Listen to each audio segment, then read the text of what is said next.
screw boat.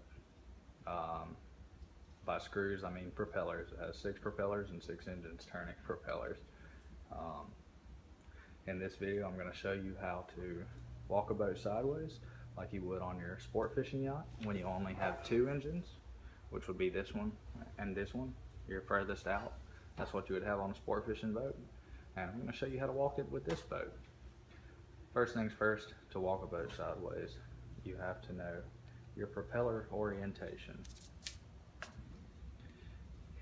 There's 2 kinds of propellers. There's right-hand propellers, which means that they turn clockwise when in forward, and there's left-hand propellers, which means they turn counterclockwise and forward. In the case of this boat, on my port side, my outboard and my center engine both turn clockwise, meaning that these are right-hand props on the left side of the boat, or port side, and on my starboard side, they both are left-hand props, meaning they turn counterclockwise, and my inboard engines both counter each other, one going clockwise on the starboard side and one going counter on the port side. Basically, your goal to walk a boat is to, one second, let me get that a little bit of light. Basically, your goal when you're walking a boat is to have all propellers, not all of them, just the ones you want to walk with, rotating the way you want to walk. So in this case, if these 2 were my port side motors turning that way, then I'm going to walk to starboard. So this is done by changing the direction of 2 different propellers. In this case, we're going to assume this is a sport fishing yacht and we only have our twin screw, this port side outboard and my starboard side outboard facing the back. Remember, starboard never changes, port never changes, left and right always change. But basically, in forward, my port side engine goes that way. In reverse, my starboard side engine also turns that way. So basically, you're using the side force of the propeller to do an underwater, I would use a burnout. That's how I explain it. I say your propellers are doing a burnout. When a car's doing a burnout, it's going to creep forward the way the propeller or the wheels are spinning. Sorry, propellers.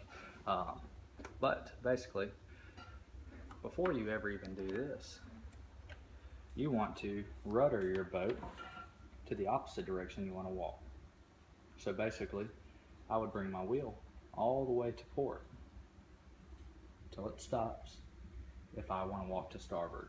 Once I get to this position, I would go this one in reverse and this one in forward, thus creating those propellers moving the same way. And you'll notice that your boat starts to do a walking maneuver.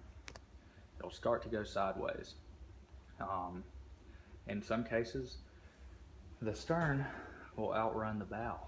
Remember, we don't have a Bowthruster, and in order to adjust the speed of your stern and of your bow to match it with the stern, you come off your wheel. I go in half-turn increments. Some boats you might want to go in quarter-turn increments, and you'll eventually get to a point where you notice your bow is outrunning your stern. So then you want to go on your wheel a little bit more. It's all about finding the sweet spot in your wheel to make your boat move level. You may notice that your stern is doing this and steadily going past your bow, or your bow may be leaving your stern behind. You play with that wheel until you find the sweet spot where they will move together. Every day is different, and also in most cases your boat's going to have the tendency to creep forward. Basically, you would want to apply a little bit of throttle to reverse, and once you do that, you may have to play with your wheel some more, and that's how you do it on a twin screw. On a twin screw boat, say you're new Hatteras, the only way you're going to be able to control your walk once those two engines are in gear is by your wheel.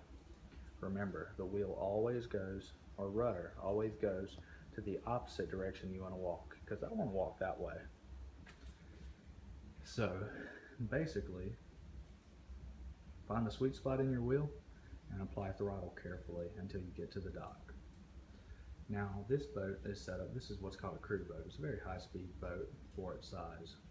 But basically, if I need a little bit more power for my walk, what I would do is throw this engine in gear along with this one, because remember these two turn the same way, along with this one, and my walk has increased.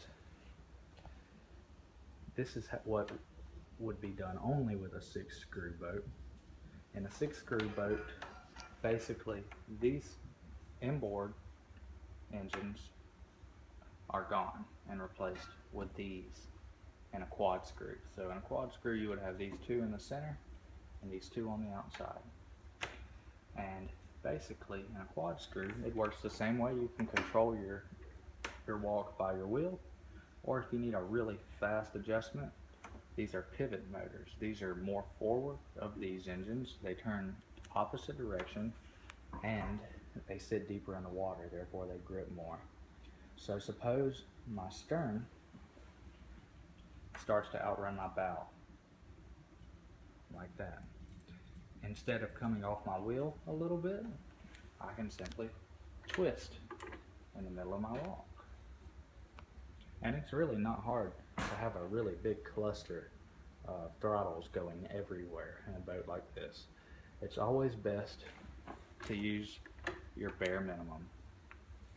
That way you don't get ahead of yourselves. Me personally, I love to control my walk with only my wheel and never touching these pivot engines. Even though I can use them, they're at my disposal at any time. I just prefer the wheel. So I'm on the dock. It's on my starboard side right now. Suppose that I want to leave the dock. What's the first thing that I do? Engine's out of gear. First things first, I want to walk to my port side. So since I want to walk to my port side, I'm going to move my wheel all the way over to starboard. All the way over to starboard till it stops. Once I get there, I'm going to put this engine in reverse because it's going to move that way, and this engine in forward because it's going to move that way. Depending on wind and current, my vessel may have the tendency to creep forward, so I will apply throttle as needed while also holding onto the wheel with my other hand in case my stern starts to outrun my bow. And that's pretty much how it is. It's all about getting a feel for things. Never get ahead of yourself. Be easy on throttle, and always assess your conditions before. Being the wind, you always need a flag to check your wind before you ever start your docking procedure.